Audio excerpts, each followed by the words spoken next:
Arc-en-ciel.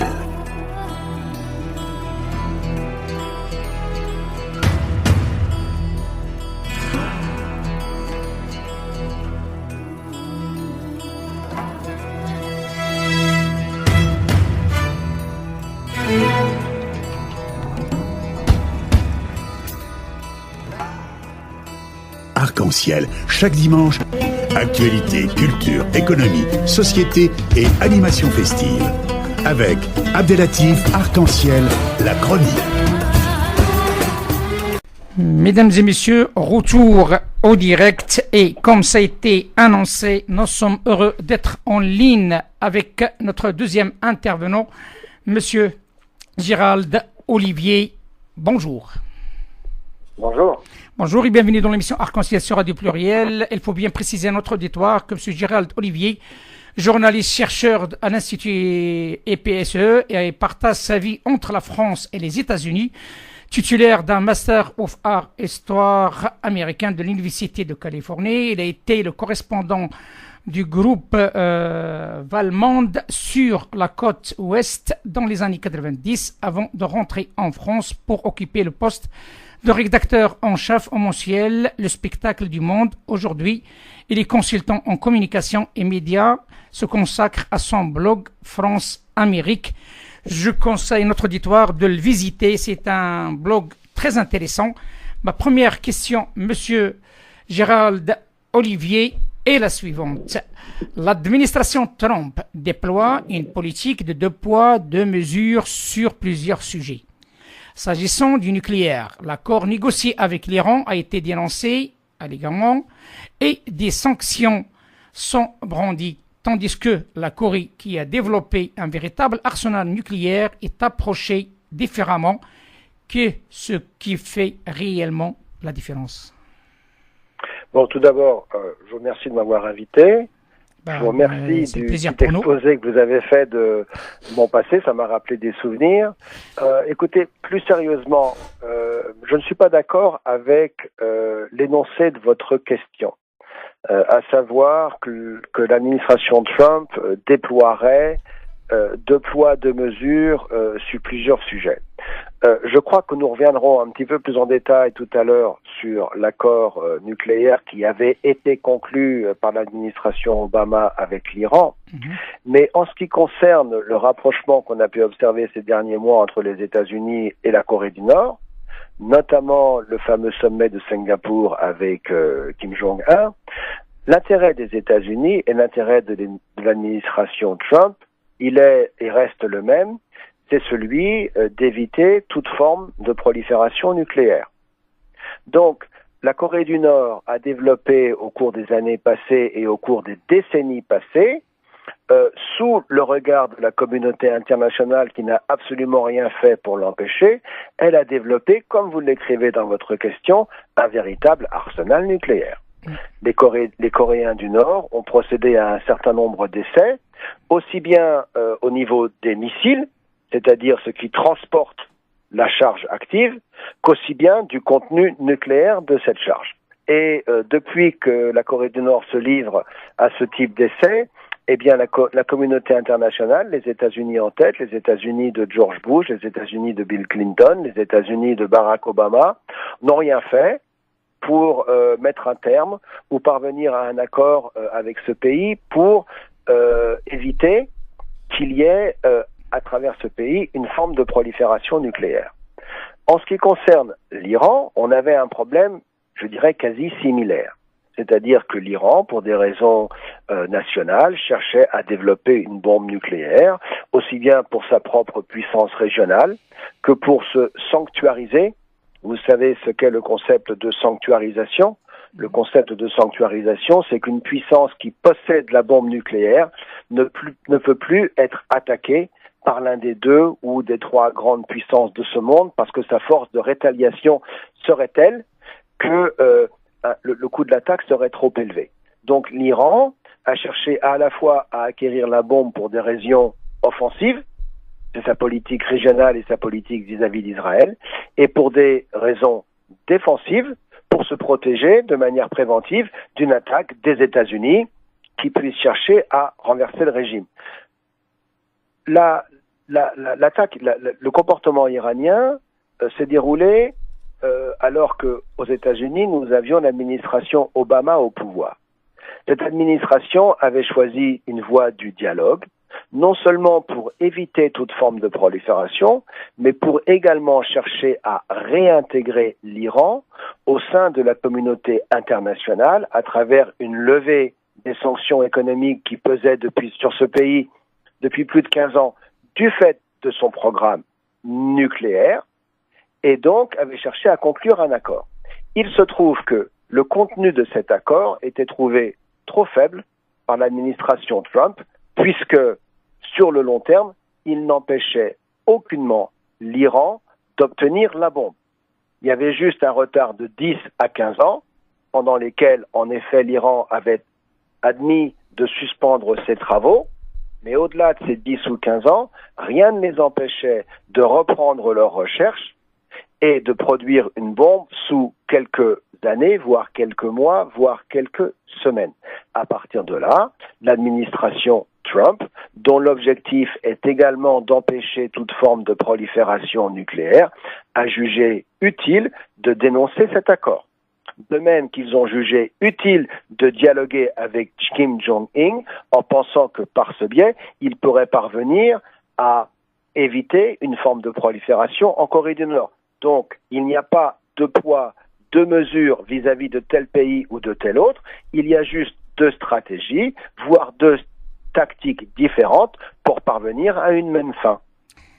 Là, c'est encore plus clair, mais la question qui est posée par les uns et les autres, cet accord que Trump a dénoncé a été signé aussi avec d'autres puissances qui ont dénoncé cette décision de M. Trump. Comment vous l'expliquez, notamment européens, je parle? Non mais, excusez-moi encore de chercher à retourner la table, mais ce n'est pas vers Trump qu'il faut regarder, mais vers l'administration Obama.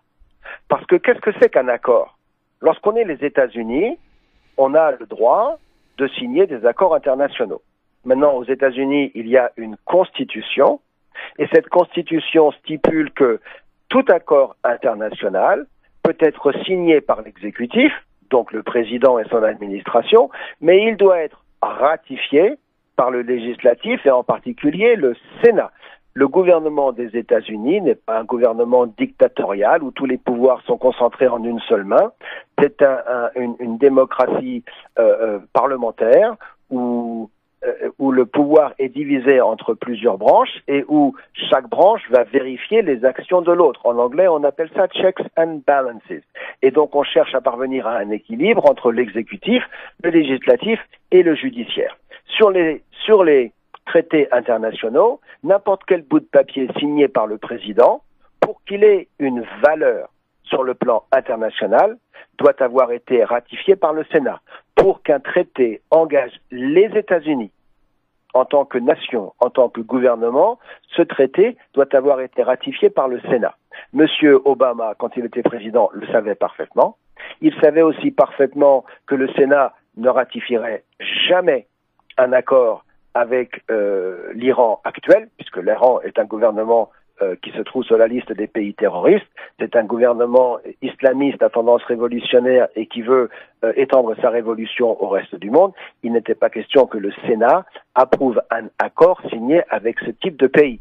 Donc, ce que le président Barack Obama a réussi à faire, c'est à mettre cet accord sous forme d'une résolution des Nations Unies qui n'avait pas besoin de l'aval du Sénat. Mais à partir de ce moment-là, son accord n'engage que lui.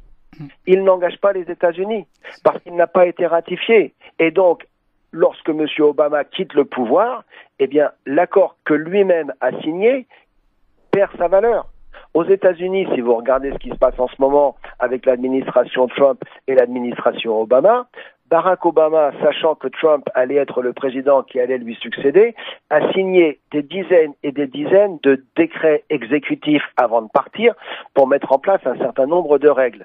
Tous ces décrets exécutifs, ils ont été annulés par un nouveau décret signé par le président Trump. Ces décrets n'engagent que même. L'accord passé par le président Obama avec l'Iran n'engageait que lui-même. Les puissances européennes ont eu le grand tort de prétendre ne pas le voir.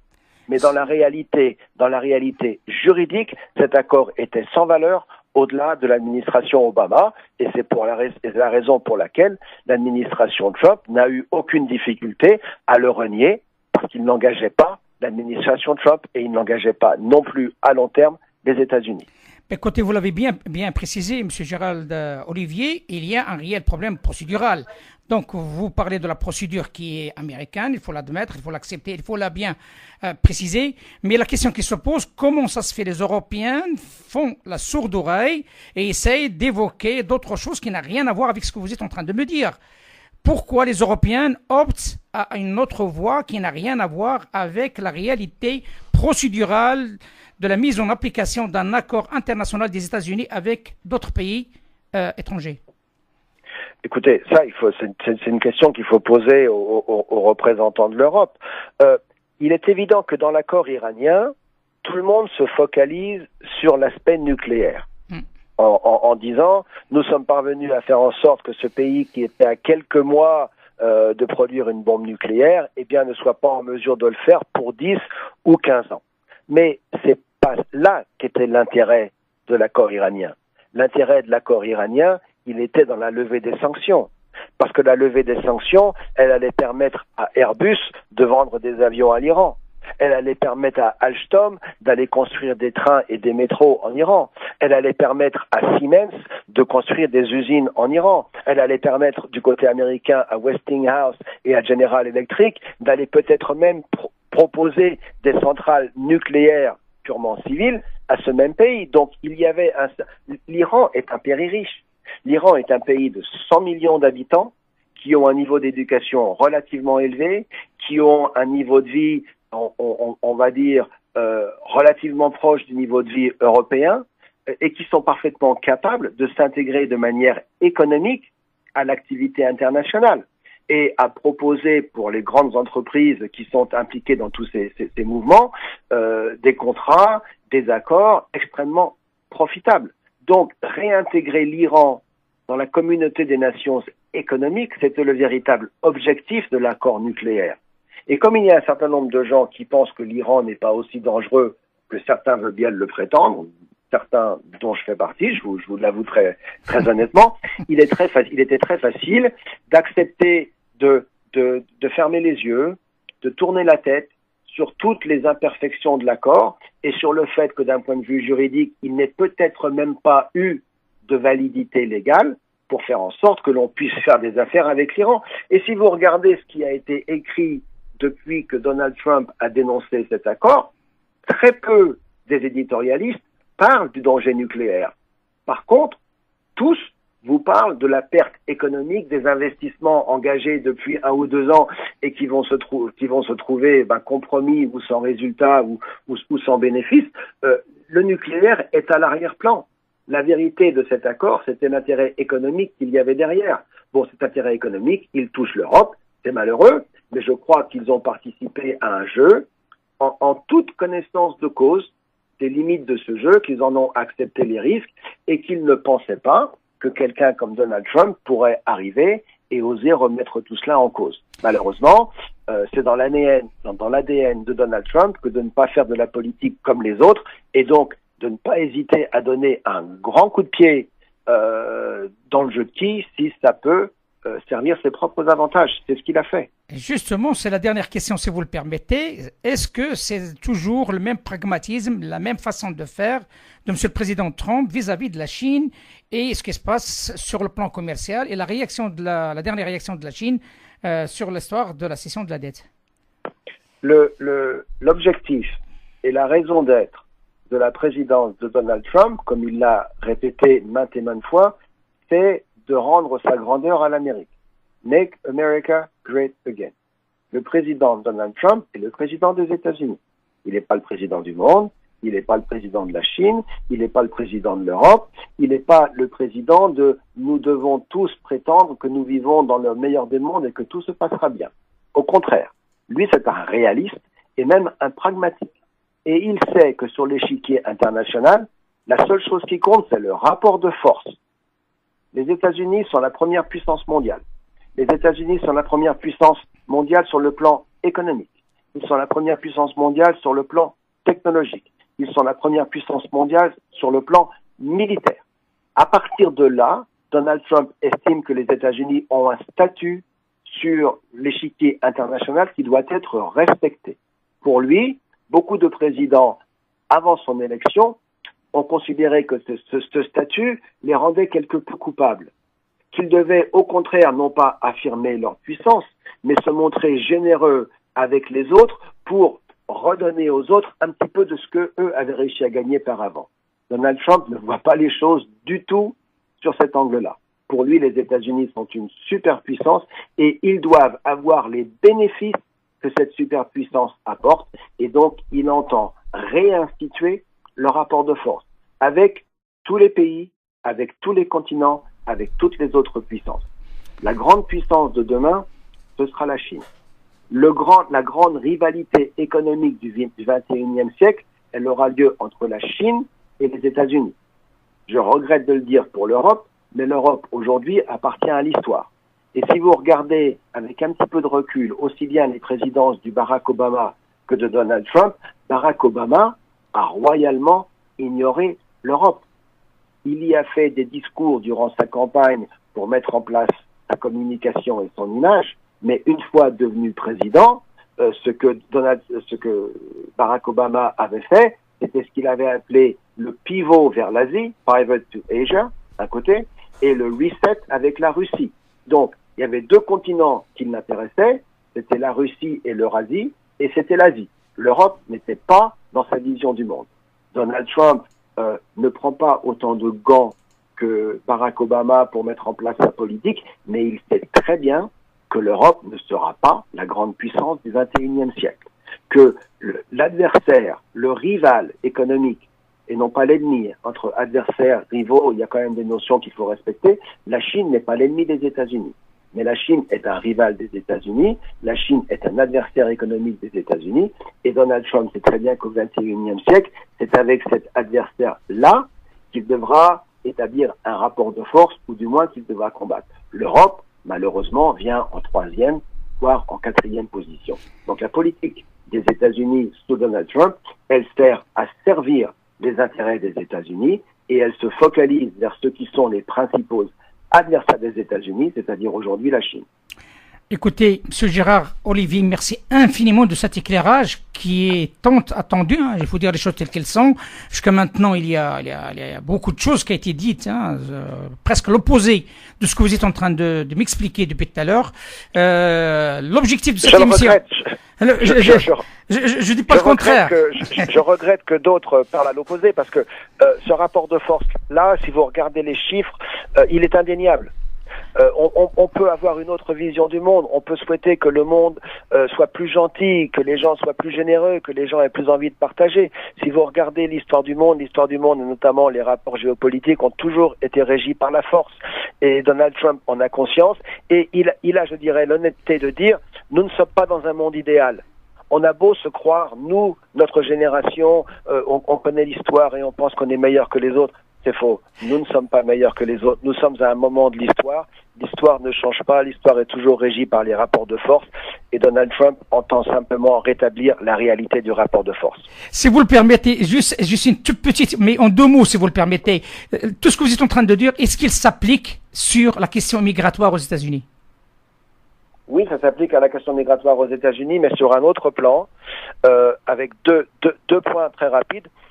Lorsqu'on parle de la question migratoire, il faut distinguer entre immigration légale et immigration clandestine ou illégale. Bien sûr. Donald Trump n'est pas contre l'immigration légale, au contraire, et il aimerait même que cette immigration soit basée sur le mérite.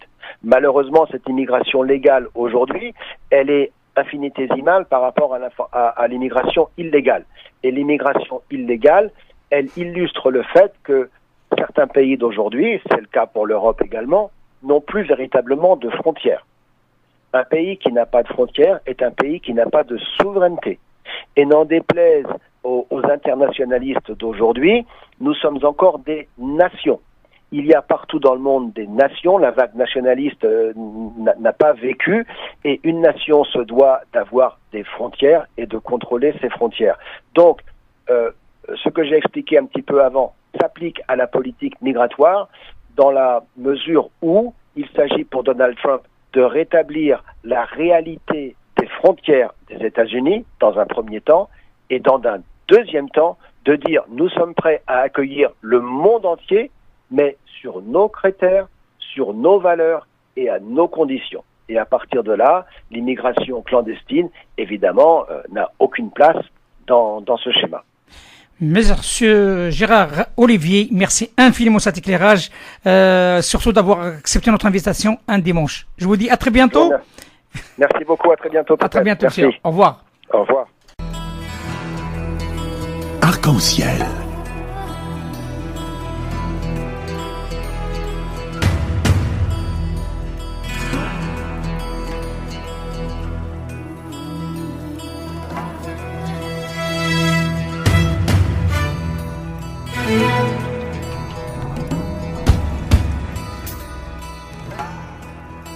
Arc-en-ciel, chaque dimanche, actualité, culture, économie, société et animation festive.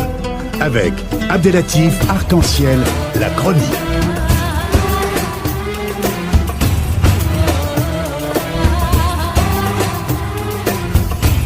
Arc-en-ciel, un fait.